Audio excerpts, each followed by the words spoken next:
On today's video, we're going to have a siding inspection done by a professional with Junior Garcia. I'm Jason Jimenez and you're watching Gasper Roofing Channel. Hey Junior, come up! All right, brother. So guys, we're here. This lead through Gasper Roofing. He said he did this roof maybe 10 years back. Client had their siding installed by a contractor and they feel that the siding was installed incorrectly. I came and was hired by the homeowner to come and inspect how the job was installed correctly. Was it installed correctly, incorrectly, and then give them a full report. I'm gonna point out everything that you need to know for your James Hardie inspection. The reason that Junior is here is because he's a Hardie certified, right Junior? Right, so I'm Elite Preferred James Hardie certified contractor. We do all of New Jersey except South Jersey. And we do Staten Island as well. And we go as far as to Brooklyn. What happened here, we did the roof, Hardie board job. We do it, but we're not certified. That's the reason Junior is here. He's gonna walk us through everything that he finds and point out the goods and bad of this job. So that's what we're going to do today. So guys, right here, this flashing is actually correct, right? This flashing is correct, but you need this siding to be having a 2-inch clearance. I always like to match this to be the actual siding color. Or let's say if this is the color of the roof, I will match it the roof. But in this case, this is a different type of blue. I would match it so we can camouflage it. Hardie does not want you to have your siding touching on the shingles and on this roof. They want that 2-inch clearance. So a 2-inch clearance, I show you guys, would be here. So this is definitely a no-no. This is a PVC trim. So this PVC trim, whether you're doing a stealth installation, and a stealth is that the siding is going behind the trim, you still, no matter what, whether you're doing a stealth or you're butting the siding against the AZAC trim or the PVC trim, you still need to put a drip cap over every single window. So in all the windows that I've noticed so far and doors, there is no drip cap, right? The problem here is, if you look very carefully, that when they installed this brand new window, see the difference? So right here you have almost 3/8 of an inch to basically 0. So I believe that the window was not installed correctly, and then they put the trim around it. For Hardie, they don't care about the window installation. For the homeowner, they need to care about it, right? But they definitely need to have a drip cap over it, because in time, not right now, in time water will find its way and it will make it behind here. The purpose for the drip cap is to divert the water from the top, and then you have to have a clearance about 1/8 of a gap, because you want the moisture behind the siding to escape out, because there's always going to be moisture behind here, and that's why we have this space, right? Over here on the transitional wall, right, where it's going back down to the roof, he attempted to hit like 6 different nails. 1, 2, 3, I apologize, 6, 1, 2, 3, 4, 5, 6 nails. Couldn't hit it. It's loose, and now it's rocking. Now there is a flashing behind it, because I was checking if they had a butt flashing. And to the people that don't know, a butt flashing is a flashing in between the 2 sidings that if rainwater gets behind here, it diverts and comes out. There is one, but this right now is not installed right. The other thing that we're noticing, guys, a lot of nail holes, right? So all these nail holes, I want you to see. So you can do this as long as this is a stainless steel nail. If it's galvanized, roughly about 6 months to a year, you'll see that nail turn and it'll get rusted, and you'll know it's not stainless steel. But James Hardie prefers you to touch it up really nice and neat, so that he has so many here, so many that he has to touch up. So for 2 months, it looks like this project has probably been done. I thought when I first came here that the project was done maybe 3-4 years ago or something like that. It's very weathered, but I was informed it was only 2 months old. Question, Junior, why is the reason that you have to face nail it? Why? So the purpose, why okay, is happening? Generally, if your home is 1940s, was built in 1940s, 1930s, 1960s, the house has settled and the walls are uneven. We know that as carpenters and as contractors. So when you're installing siding, the wall and the substrate is not going to be straight. So sometimes you'll see like the siding a little wavy. So you'll shoot a stainless steel nail just to hold it so wind won't get behind it and lift it up. Junior, can you explain us what this detail, why is wrong, it was going to happen if it stays like this? So the first thing when I walked up here, besides the nail holes, right, that's so obvious, these are just, they're gonna get saturated with water and the paint is gonna chip off and stuff like that. And this can be taken care of with a nice good touch up. Right now it's only 2 months old. They can come here. What happened here is that, see how it's bare? They ripped this piece of siding, and when they ripped the piece of siding, they never touched it underneath. So James Hardie requires us by code that you have to touch up the bottom of that portion of the siding that you're ripping. And then the other thing here is that they still didn't give it a 2-inch clearance. You can put a 2-inch piece of AZAC trim and then start your siding above that, 2-inch drip cap and then siding above that, or you can just come up with the same color of the siding, right? Because you want to kind of camouflage that, and then raise up the siding, and that would be it. But when you're cutting, cross cutting, you still have to paint it. When you're cutting this way as well, vertical, you should touch it up as well. So here, this product is going to fail. This is all going to start blistering, and it's going to start cracking in about a couple of years. That's why people that install cedar shakes, they even know now when they put cedar shakes towards the roof that the cedar shakes always crumbles and always deteriorates. When you do a siding job, especially this house, I mean, you see how big it is, you got to make sure you protect the roof below, and then we'll show you on the front, which is more obvious with the metal roof. But right here I can see, I don't know why there's damage here, it's everywhere. They did something where they damaged the shingle, so the shingles actually cracked. So I know eventually it's going to start leaking. So when you do siding, you got to put plywood, you got to protect your roof because you're going to damage it, and now it needs to be repaired. It's damaged all over the place. You don't do that. You got to take care of your, even though you didn't do the roof, you got to protect it. So protect your roof.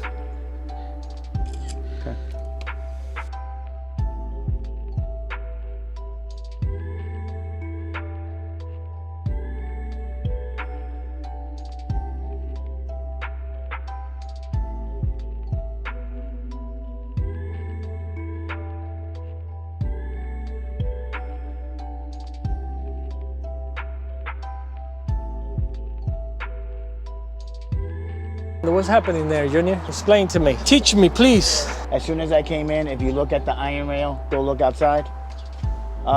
This home is generally a historical home. Another way of determining, look at the custom railings that we have here with the balusters. So as soon as I walked in here, I already knew it was a Victorian home. There was a lot of crown here. There was probably cedar shakes behind this house. Crown is probably still here, or what we call a lead-coated copper gutter here, or we had a copper. So one or two, or crown. And the crown was right underneath here. And what they did is they covered it in aluminum. It's okay. Aesthetically is okay. But when they did it and they installed it, look at the curve. So from here to here is about 4 to 5 inches, back down to about 3 inches. That's about 5, and that's 3. Aesthetically, it's not pleasing. The other thing is that when they install the screens, they force the screens in, and look at the big gap. So eventually, bugs are going to get underneath there, and they're going to have a problem in the future. Brand new windows, brand new siding, and guess what? They're always going to have a problem. Something that I can see is when they did this trim, see how it's flush with the mosquito screen, and over here is probably just good 3/8 of an inch. So this is what it should look like, not like this. No good. See, all these dormers, they're shot, man. This look good from far, but far from good. Say that again? It looks good from far, but far from good. Far from good. I mean, if you're standing back there, maybe 100 feet, 200, it looks definitely good. But when you come up close, it definitely doesn't look good. And I want to let you guys know, like the guys that are installing James Hardie siding and stuff, that the James Hardie, what they call better practices, right? They don't want the gutter to touch the siding. So you see how this half round is touching it? They don't want it to touch. They want 1 inch clearance minimum. And then off that roof is a kick out flashing. And if you look up where the gutters are at, they don't have kick out flashings anywhere there's a gutter. So the kick out flashing is a basic aluminum, the same color of the siding, to divert right inside the gutter, because they don't want that gutter to touch the James Hardie siding. So every single one does not have a kick out flashing, so that's a big no-no.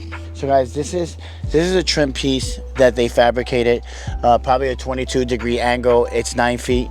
We all know that James Hardie, they sell their trims at 12-foot lengths. Now, the carpenter was probably lazy. It was probably a Friday, and what he did was he ran an 8 foot and so many inches, and then add another little piece to the top. If you see the top, they just added a little cube. It doesn't look right, because now you have a vertical and a horizontal type of trim. So the horizontal is always not a good when you're putting a corner. So they should have just put one straight piece here. All of these are just a little small nail holes. We won't know if they're stainless steel until water gets to them. I don't know how they damaged this screen. This is supposed to be a new window. This should never. What do you think happened here, Junior? With the screen? They forced that screen, definitely. But that's more than forcing. Oh no, they used some type of tool to force that thing in there. And then remember, in order for you to close it properly, you have to use the clips on the inside. These are Anderson windows, and that's what they did.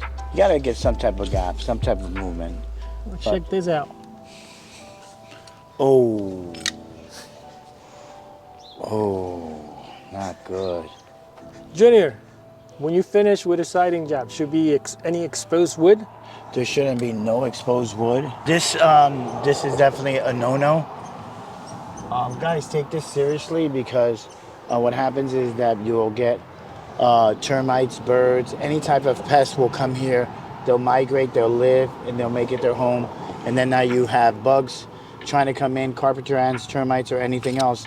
And then they'll start eating away on the wood.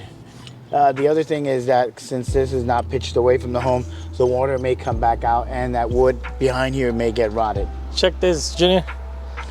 You can see daylight through here. Oh wow, that's an instant skylight.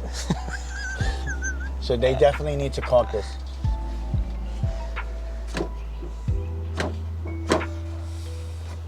As much as you look, you find more and more details that were not done correctly.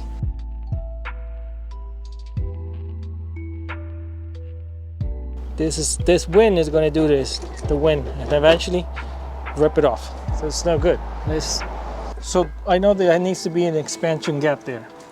What is supposed to be? Because this one is probably an 1/8. That's an eighth. That's probably 3/8.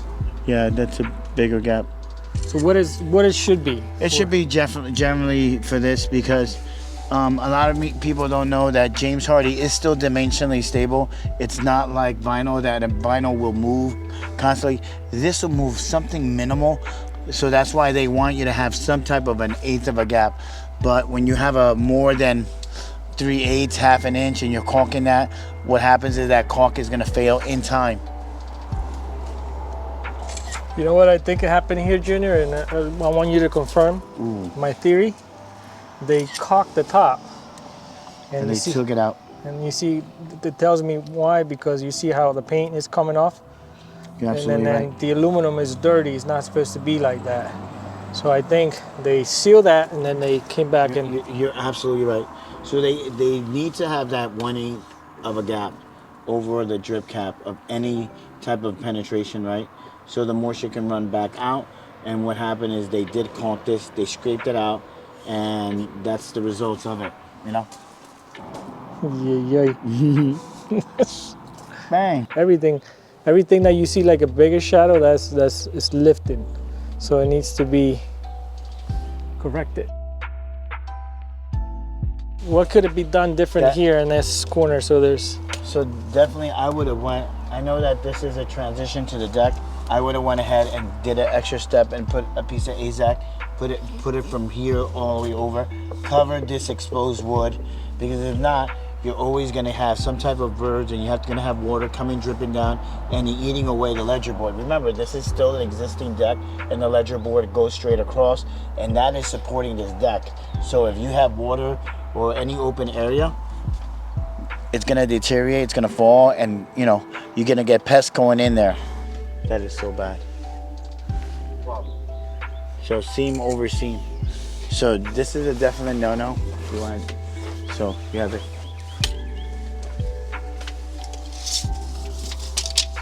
This is a definite no-no. You don't put a seam over a seam, and there's even not a drip cap over this. So if you get any rain-driven rain, 3, 2, 1. If you get any wind-driven rain, it'll come here and it'll go to the next seam. And there's not even a drip cap, so water's always gonna come in through here. I'm not sure if these are brand new windows. I'm not sure. But they're not gonna last pretty long if you get wind-driven rain. Question: should have been a mounting block for those speakers? So Hardie allows you to mount them. You get regular screws, and you can put the screws right on top of the Hardie, but they prefer you to caulk those screws. When it's something that is a penetration of 2 inches or more, they're requiring for you to put a block. If you go over here and you go to this light block, that's what they're requiring. They're requiring you to put a piece of AZAC trim, little drip cap over it, 1/8 of a gap over that. Same thing with your hose bib, right? They didn't do it with this. They should have did some type of trim around this. I know it looks sometimes aesthetically not pleasing, but they should have did something because it's a penetration. I don't gamble or anything, guys, but I'm gonna roll the dice that this is probably a Provia door made by the Amish people in Pennsylvania. It's a very, very good quality door. It's called an embark door. And generally their jambs are very, very wide, and they probably didn't want to extend the jambs so much inside that they extended to the outside here. And that's why they created this contraption here, and they had to trim it all out, right? Because those jambs are very, very wide. Remember, an embark door by Provia, it's 2 1/4 inch thick. It's very, very thick. Yeah, it's like a historical door. So that's why they did this. I would think that you can custom order the jam. You can custom order the jam, but you have to understand, they should have custom ordered the jam, right? But you have to understand that the door is still 2 1/4 inch thick, not like a regular door. So sometimes what people do is they'll bring the door and they'll pack out the door outwards so they don't have so much of the interior trim on the inside. There you have it, guys. Don't forget to like to subscribe. There's a lot of different clearances where you have to have a 6-inch clearance from the floor up, a 2-inch clearance off of here, a kick-out flashing, drip caps, butt flashing. There are a lot of different details in the James Hardie. If you go to jameshardie.com, you will find the proper installation guide of how to install the Hardie. I had one client, he says, "Hey Junior, did you read this?" I said, "Of course, I already know how to install it." But he wanted to make sure that I knew that I was installing James Hardie correctly, because he did his homework and he went on jameshardie.com, printed out that form and says, "Hey, take it just in case." The good thing about James Hardie is that in every single James Hardie package, all the wrapping, on that wrapping will have an install guide for guys that don't know how to install James Hardie siding in English and in Spanish. Question for you, Junior. After walking the whole job, do you think this house qualifies for a James Hardie warranty? So according to everything I've seen, James Hardie will not. They'll make a lot of recommendations, like I will make recommendations to bring this house up to James Hardie standards and better practices in order to achieve a warranty. Why? Because they know that eventually snow will touch this and deteriorate, and a bunch of other items as well, and they don't want to pay material and labor for something that an installer should have installed it correctly. So I'm gonna say it's a no-no. I'll see you in the next video. Keep watching.